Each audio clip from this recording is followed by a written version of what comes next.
Clean coal technology is an umbrella term for new coal processing, combustion, conversion, and pollution control technologies designed to reduce pollution and improve efficiency.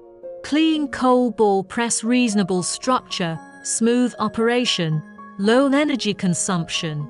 Wear parts: roller selection of high-quality high-chromium alloy steel footings after strict heat treatment and fine machining, with high-strength performance, and off-the-ball easy ball and socket specifications and shape can be customized according to user requirements or use. The main structure of the transmission system hosts FR belt conveyor, preloading device, roller groove corresponding position, hydraulic system and electronic control, and other parts of the clean coal ball press.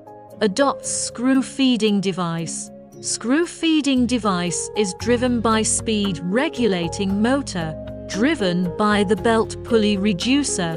The material is forced into the feed port. Clean coal ball press has protection device.